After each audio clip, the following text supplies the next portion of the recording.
When she was 21, Emily never thought she would spend her entire adulthood in a town draped in red maples like Maplewood, New Jersey.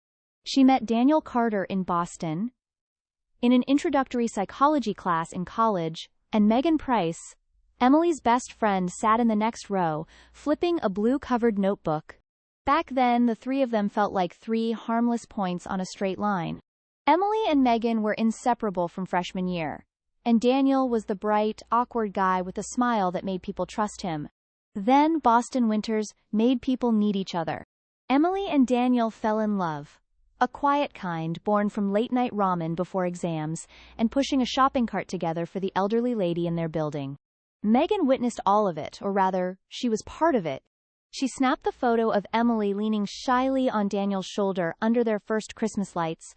She wrote the thank you note in the yearbook cover about the two best friends of my college life. When Daniel got a data analyst job at an insurance company in Manhattan, Emily said why not? Maplewood was just a train ride from the city, and calm enough for a future family. Emily took a job in a private practice as a medical assistant. Their daughter Ava was born, then Ben. In the early years, Emily put off the plan to finish nursing school because of diapers, because of fevers at midnight, because Daniel got promoted, because of the mortgage, because of life. The chain of becauses stretched like a road with no clear signs. Megan, by then a high school English teacher in West Orange, still breezed in and out of their house with warm apple pies and booming laughter. 20 years passed in the steady pulse of a middle-class American family. The SUV became a minivan, and then something else again. Every Halloween meant new costumes for the kids. Thanksgiving alternated between the Carters and the Prices. One summer they went to Cape Cod. Another they traced the shore of Lake Michigan to visit Emily's brother. On the Carter fridge was a row of magnets holding school pictures of Ava and Ben through the years, tucked among them a few handwritten notes from Megan. Remember to grab the catcher in the rye for Ava tonight, M. Ben left his jacket in art class. I hung it on the hook in your kitchen. To most people that was happiness. To Emily, it truly was, until a December day when Daniel's iPad, synced to his iMessage, buzzed on the kitchen table. Emily had not meant to look. She was stirring hot chocolate for Ben when the second and third pings came in rapid succession. On the lock screen flashed a line. Still thinking about the afternoon at Hoboken Terminal? Don't forget your scarf. No contact name, just M. One lone letter that lit up possibilities in Emily's mind. M could be Mark, one of Daniel's co-workers. M could be Monica, the cafe owner on the corner. But there was another M that crowded out the rest. Megan. The spoon in Emily's hand knocked against the pot with a flat sound. She was not someone overly suspicious. And in marriage, she believed she had weathered enough storms not to panic over a single letter on a screen. Yet her hand trembled as she lifted the iPad and unlocked it with a thumbprint. The message thread unfurled like a film on fast forward. Have you told her you need to work late tonight? Yeah. She trusts me like she trusts the best thing in the world. Don't say that. I feel guilty. Don't. There will be a time when I do not know, but I can't stand it if I do not see you. Between the harmless English phrases were little fragments of photos. A cappuccino on a wood table. A sliver of a dark green coat. Snow crushed flat near a train lot. Clues at once discreet and brazen enough to make a heart feel like an obstacle in the road. When Daniel walked into the kitchen, he was still Daniel. He kissed Emily's hair like always, and said the smell of chocolate reminded him of their first Boston Christmas. Emily set the iPad down and pretended to be busy. That night, Ben put on a superhero movie. Ava texted her boyfriend David from the sofa, and Megan dropped a picture of the school Christmas tree into their family and besties chat with a note. Can you guys come by this weekend? I need Daniel to play Santa. For the first time in a long time, Emily felt suffocated under the glitter of her own life. After Christmas, Emily chose the easiest path. She did not ask. Some would call it denial. Emily called it delay. She told herself maybe it was a misunderstanding, maybe a flirtation that had not crossed a line. Daniel still took Ben to basketball practice, still volunteered to shovel the driveway, still teased Emily about the hand-knit sweater she kept promising to finish, and Megan still came by with a basket of citrus and stories about her juniors reading Sylvia Plath. You... Okay, Megan asked, taking her eyes off a pot of tomato sauce bubbling on the stove. You look a little pale. I am just tired, Emily said, rinsing a mug under cold water until her skin numbed. She had wanted more than once to look Megan straight in the eye and throw the words text messages like a stone onto a still lake. Not out of rage, but just to see the ripples. Each time another voice in her head asked, what if you are wrong? What if you lose your best friend for nothing? What if the family fractures because of a strand of words? The next week, in the backyard, Mrs. Whitaker, the kind 80-year-old widow who baked banana bread, waved to Emily over the white fence. Could you help me with my computer? She asked in a soft southern lilt. Emily went over, cheerful and uneasy all at once. On a small table by the window, the elderly neighbor had a tired laptop open to ring. My porch camera keeps sending automatic videos, Mrs. Whitaker grumbled. And I can't figure out why so many people come to my door, ring, and then leave. Emily smiled, ready to say they were delivery drivers. But on the screen was a list of clips. One from Tuesday night, 8:37 p. Daniel stepped into the frame, beanie pulled down, scarfed up to his chin, glancing around before angling off toward the side of the house without pressing the bell. A minute later, Megan entered the frame from the opposite edge, carrying a box. They did not go into Mrs. Whitaker's house. They slipped past the camera into the dark backyard. Friends of yours, Mrs. Whitaker asked, curious and guileless. Emily felt the floor tilt under her feet. She kept smiling and said Daniel must have come to check a pipe, and Megan brought baked goods. Mrs. Whitaker nodded, unquestioning. On the way back to her own front door, Emily found the mailbox ajar with a medical journal she had subscribed to. She stared at the tiny letters on the cover like ants, and felt the urge to flee the same neighborhood that had held her family for 2 decades. That evening, after dinner, with Ava upstairs on a call planning a summer internship in Austin, and Ben sprawled on the rug hugging a basketball like a big cat, Emily finally said to Daniel, I helped Mrs. Whitaker today and saw a video. Daniel looked up and could not hide the flash in his eyes. What video? You and Megan. In her backyard. Daniel was quiet for a long time. He could have said 100 things. I was picking something up. We were talking because she was upset. You are imagining too much. He could have gotten angry or laughed it off or pulled Emily into his arms. He only went silent. And that suspended space between 2 breaths became the biggest evidence for a truth Emily still refused to name. I am sorry, he said at last. For what? For letting you see things that hurt you? The answer, oddly, felt like a dull knife. It did not draw blood, but it shredded. What is going on between you and Megan? Emily asked, no tremor in her voice now. Daniel looked at the family photo from Cape Cod on the kitchen wall, where 7-year-old Ben grinned with a tiny fish in hand. I do not know where to start, he said. Maybe with the fights about Ava's tuition, my hours, how tired you were. Megan was always there. She listened. We? He swallowed. It is nothing I am proud of. How long? Emily asked. Daniel rubbed his face like he could erase time. Not always continuous. We stopped and started. He stared at his hands. Long? The kitchen light threw their shadows on the wall, tilted slightly by the gas flame. Emily felt like she was standing on a wooden footbridge in spring, the planks going soft. How long had she been here without looking down? What about the kids? She asked. Ava and Ben. She did not ask to accuse him. She asked to know how their shared memory would be stained. Daniel closed his eyes. I do not know what to do. Do you love Megan? On the movies that question explodes. Here it was only a small lift of the heart, like pressing on a bruise. Daniel opened his eyes and, for the first time, looked away. I love the way she makes me breathe easier, he said. But that does not mean I do not love you. Love does not add up like that, Emily answered softly. No one can stand on both banks of a river and not get their feet wet. That night, Daniel slept in the office. Emily lay in bed and opened an old notebook, the one Megan had given her years ago. Soft leather with a nicked corner. On the first page, Megan's handwriting said, "For Emily, who writes the stories of her life, M." Emily had never written much in it. Busy years had turned each day into a rushed to-do list. On that night, she wrote one short line. Day 1 of speaking the truth. Still not out loud.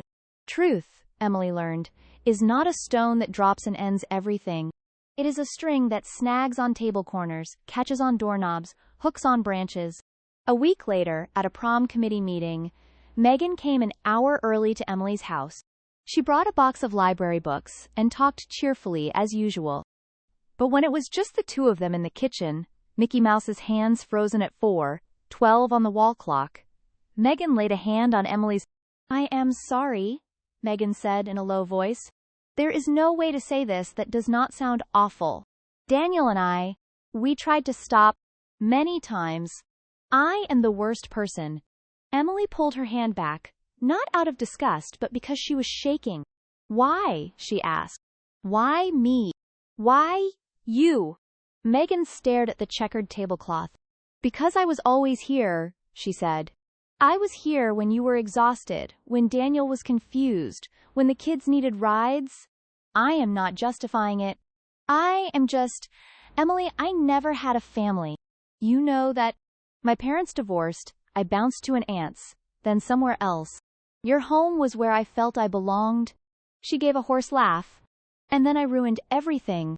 "You keep a journal, do not you?" Emily asked suddenly, as if the question had been proofed and ready inside her. "I remember you always wrote." Megan flinched a little. "Yes. But why?" "Let me borrow it." Megan hesitated for a beat, and nodded. The next week she handed over a thick, black moleskine with an elastic band. "Are you sure you want to read it?" Megan asked. "There are parts I do not want anyone to see." Emily hugged the book to her chest, like a device she was being forced to accept. "I need to understand a path," she said. "Not to forgive or punish you, but so I do not get stuck." Megan's journal was a map of Megan, but reading it, Emily traced a map of herself. The first pages were about students. A poem taught in class. A bus driver who smiled on Monday mornings. Then the margins grew hash marks and vague symbols. A circled D, a heart crossed out, a line. Hoboken Terminal. 5:30. I should not go. Some days were single sentences. Rainy day, he said he could not stay long. I brought the yellow umbrella. Some were long letters. I hate myself when I hear Emily call him honey. Halfway through, Emily paused longer. There were pasted pieces. A Broadway ticket from 2011, a receipt from a Tribeca bar. Megan's handwriting. The day I foolishly believed I was the choice. Something delicate tore inside Emily, not jealousy so much as grief for everyone involved. They had made themselves characters in a bad play with their children as the audience. Emily returned the journal quietly. "Thank you," she said. "I can't be the only one carrying the shame." "You must hate me," Megan said, eyes pinned to the floor. "I hate what you and Daniel did," Emily said. "But I can't directly convert that into hating you. At least not today." They stood in the kitchen listening to the dishwasher hum like a giant insect. Upstairs, Ava called down. "Mom, can you look over the engagement party guest list?" The 22-year-old brightness in her voice cracked something hopeful open for both middle-aged women. Megan touched Emily's shoulder, then withdrew her hand. "I will tell Daniel," she said. "We have to stop. It is far too late. But stopping is the only gift I can give you now. Secrets do not wash away that easily. A family is an ecosystem, and sharp disturbances come with reactions." Daniel moved into a sublet near his office, calling it temporary until they figured out what they wanted. Emily told Ava and Ben that their dad needed a break from some work pressure. She did not want the kids to know yet, but secrets, like rain, find the cracks. One evening, Ava came home with red eyes. "I ran into Dad at the Clover," she said, frighteningly calm. He was with Megan. Emily set her tea down while the steam still rose. They were talking, she said, unsure whom she was defending. Ava let out a short, bitter laugh. They were holding hands. I went to the restroom. When I came back, they were gone. Ava looked at her mother like a mirror, hoping for a reflection with order. Did you know? Emily nodded. Ava did not cry. The young woman flopped into a chair. How long? Too long, Emily said. But you need to know this is not your fault. I do not think that, Ava replied, her voice straight as a street. But I do think. She went quiet, then shook her head. I hate that I picked Megan as my maid of honor. That was when Emily understood there was a new cut in the story. Ava's June wedding to David, the gentle kid Emily adored, was coming. Ava had wanted a simple backyard ceremony at Grandma's place in Pennsylvania. Megan had been the first to book peonies, pick bridesmaids' colors, and write a poem to open the vows. Now the structure swayed like a flickering light rig. You can change anything, Emily said. You can do whatever brings you peace. Ava nodded like she had not heard. The next day she drove to Grandma Linda's house and called David over. The story jumped kitchens and living rooms like a spark in wind. Both sides of the family intervened. Daniel's parents, Ruth and Harold, arrived in Maplewood with a suitcase and a heavy air. Ruth hugged Emily longer than usual and whispered, "You are the best daughter-in-law we could have hoped for." Harold avoided his son's eyes and hid behind financial news, punishing himself for failing to teach his son better. Emily's parents, Linda and Jim, sat at the kitchen table and set down an envelope of cash they had saved for Ava's wedding. The wedding still has to be beautiful, Linda said. Don't let anyone take that day from you. But a wedding is a strange creature. It eats all feelings and magnifies them. David stood in the living room holding Ava's hand. We can postpone, he said. Or change venues, or... No, Ava said. I want to keep the date, but I do not want Megan there, and... She looked at her mother. I do not want Dad to walk me down the aisle. I need different... No one wanted such a decision, but it brought a hard clarity. Daniel, owning his mistakes, nodded. I won't do anything that hurts you, he said, staring down at the table. I am sorry. Ben was not as gentle as his sister. 17. He punched his bedroom wall and left a dent. Grown-ups are idiots, he shouted. How can everyone say sorry and nobody fix anything? Ben, Emily said, pulling him close as he curled into a knot of anger and helplessness. Fixing might start with telling the truth. Truth sounded simple, like a switch. In that house the wires were knotted. Ava's wedding day in June was bright with sun. Grandma Linda's Pennsylvania backyard had turned into a garden venue with glowing string lights, white ribbons tied around an old oak, long wooden tables draped in lace, and jars of peonies and lavender. David waited at the end of the aisle, navy suit making him look like a steadier version of himself. Ava wore a simple white dress and a low ponytail pinned with the pearl comb from Emily. Megan was not there. Daniel sat in the back row between his parents, outwardly calm, with fingers laced white. Emily stood beside Ava not as maid of honor or anything named, but as Mom, the person who had walked her to this shore.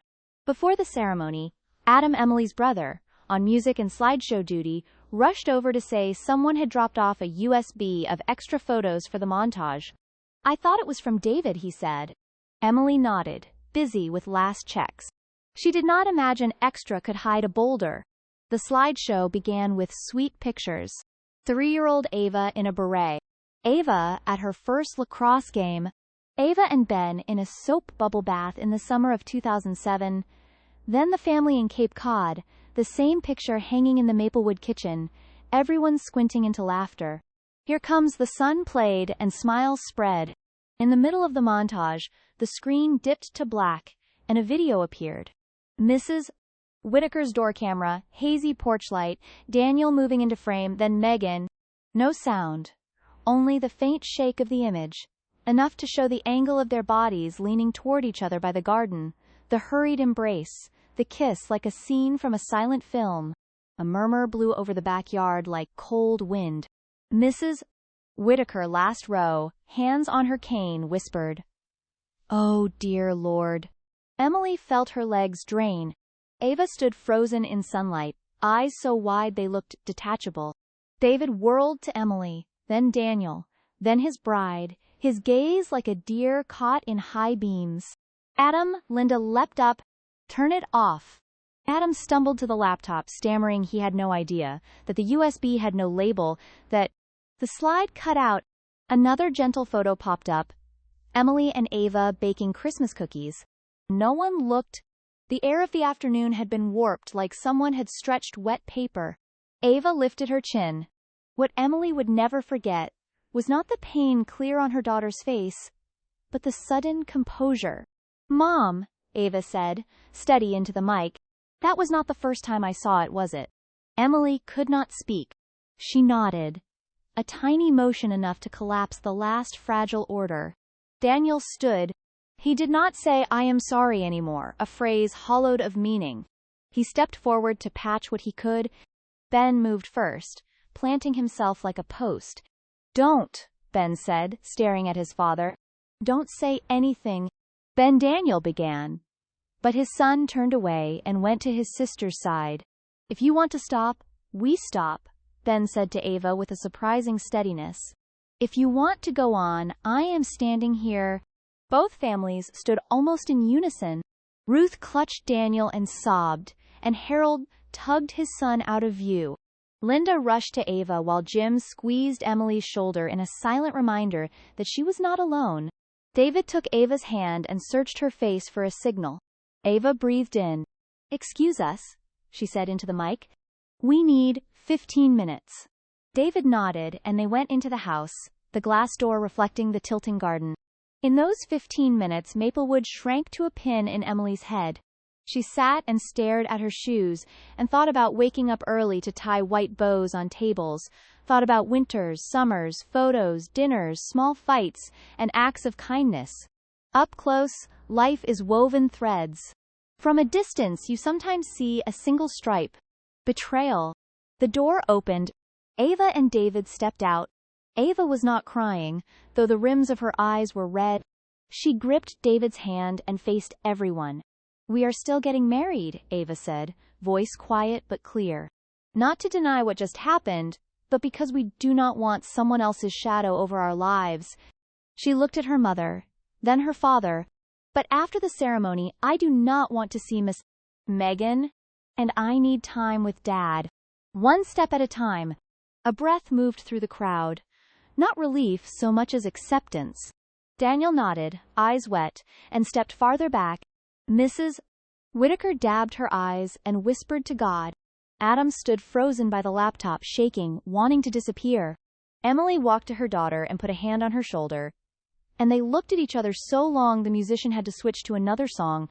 The ceremony resumed, neater and deeper. When David read his vows, he added a new line. "I promise to tell the truth, even when the truth scares us." Ava smiled with a grown woman's calm, and Emily saw in it a piece of herself. The part that had learned strength is not only holding on, but letting go at the right time. After the toasts, Ruth approached Emily. "I am sorry," she said. "I do not know what else to do but apologize. I should have seen this coming." She faltered. "Daniel grew up in a house that prized saving face. He learned the wrong lessons from us." "We all learn the wrong lessons," Emily said without sting. "What matters is teaching our kids something different." Megan never appeared. Later, Emily learned the slideshow USB had come from an anonymous email to Adam, memories from a close friend of Ava's, and in the scramble he had loaded it without checking. Who sent it? Not Mrs. Whitaker, who did not know how to zip a file. Not Daniel. He was not reckless enough to hang himself. Megan? No. It felt like another hand, someone who thought they were doing a necessary thing. It was not as important as it felt that day. Not because Emily did not care, but because knowing would not change what had been dragged into the sun. After the wedding, the question became, now what? Daniel suggested couples therapy. Emily said yes, not because she had decided to forgive, but because she believed in understanding. They sat in a beige office while a therapist in round frames asked about their early years, their happy moments, the thin cracks they had ignored. Daniel spoke more than Emily expected. He talked about pressure to be the provider, the fear of failure, feeling useless whenever Emily handled everything without him.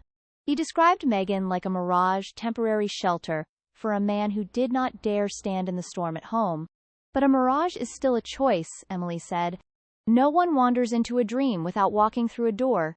The therapist spoke about accountability and the reality that, if they wanted to continue, they had to accept the old marriage had died.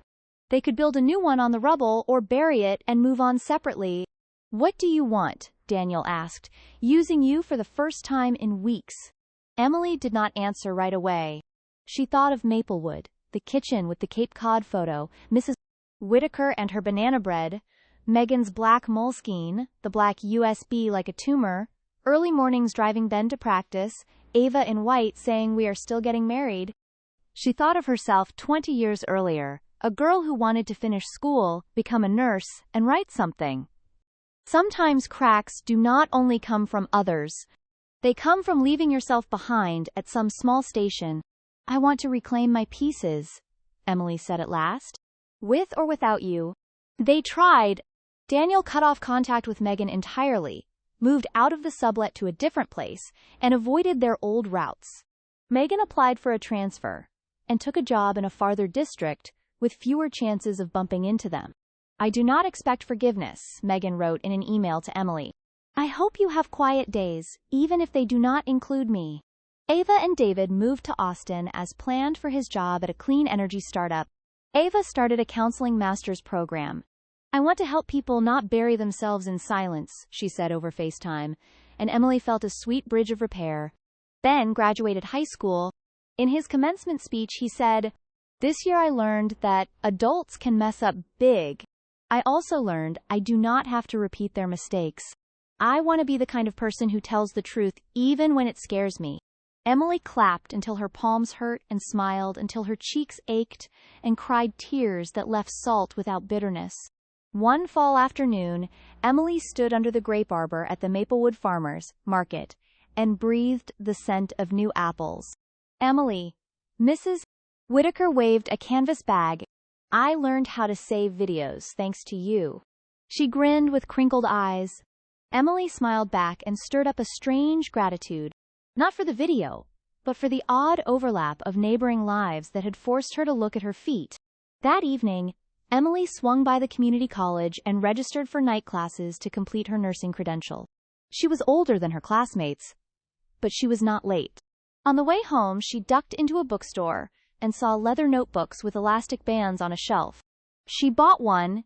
On the first page, she wrote, "For Emily, who writes the stories of her life. Every family has its way of speaking about a crack. The Carters needed many hard dinners, long phone calls, and quiet hours around a wooden table. Daniel learned to be near his kids, without trying to earn his way back with expensive gifts or soaring promises. He learned to come over, fix a wobbly shelf, change a bulb, and leave when allowed. Some days, everything ran like oiled gears. Some days, a throwaway line jammed the whole machine. Still, they moved through it. Megan slipped out of the close orbit. A few times, Emily heard about her through mutual friends. Megan joined a support circle for teachers. She published a piece in the local paper about poetry as a kind of medicine. Once they ended up at the same book fair, a table apart, and looked at each other for a beat and turned away together. That not meeting felt oddly soft. Marital betrayal, Emily realized, is not one story. For her, it was a string of small, unfaced choices. We will deal with it tomorrow nights, nods to keep the peace, and respect blurred with boundary. It was a gray zone where everyone breathed easier for a moment, until a kid, a song, or a USB drew a line for them. The hurt, therefore, was not a single cut. It was repeated scrapes that required time and the steadiness of decent habits. On the first Thanksgiving after Ava's wedding, the whole clan gathered at Linda's. She roasted a turkey, Jim mashed potatoes, Ruth brought pumpkin pie, and Harold brought a red he promised would pair well. Daniel arrived early, set the table, asked Ben about college, and asked Emily about night classes. Later, when Emily sliced pie, they stood side by side in silence. "Are you happy?" Daniel asked without looking directly at her. "Some days I am happy," Emily said. "Some days I am just at peace. That is what I am choosing." Daniel nodded. "I am learning to live with what I did," he said. "Not as an excuse. Just not running away." "That is hard work," Emily said. They did not add more. Across the room, Ava and David debated how to loop lights around the banister, and Ben burst into laughter as Grandpa Jim retold a story about a truck breaking down in the winter of 1998. Mrs. Whitaker sent over a banana bread with a note, "Happy Thanksgiving. Don't let the porch cam catch this loaf disappearing." Everyone laughed. After dinner, Emily went outside and drew in the cold air. The Pennsylvania sky held more stars than Maplewood, and the kitchen windows spilled warm squares onto the grass. She thought of the first page in her notebook and the threads over 20 years. If she could rewrite it, would she erase the pain? She was not sure. Some cracks split a life. Some let the light in. Her phone buzzed with a text from Ava. "Mom, we decided to skip Christmas at home next year. We want to see the Grand Canyon. We need something that is just ours." Emily smiled. "Go," she typed. "Send me photos." A minute later, another buzz came. "Love you." Emily pocketed the phone and slid her hands into her coat, feeling a different kind of warmth, the kind that comes from holding yourself.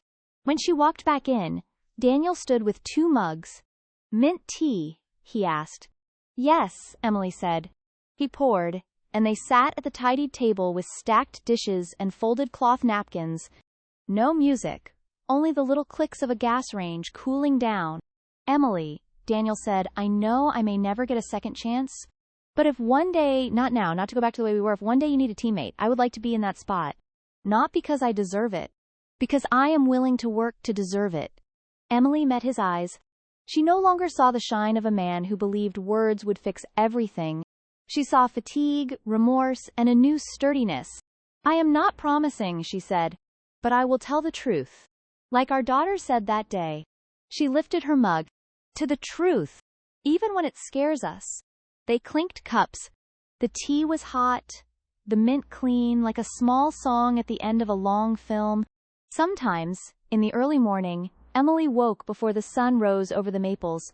She brewed coffee, opened the leather notebook, and wrote a few lines. One day she wrote about a girl with a scraped knee at the clinic, and the way the kid bit her lip to keep from crying.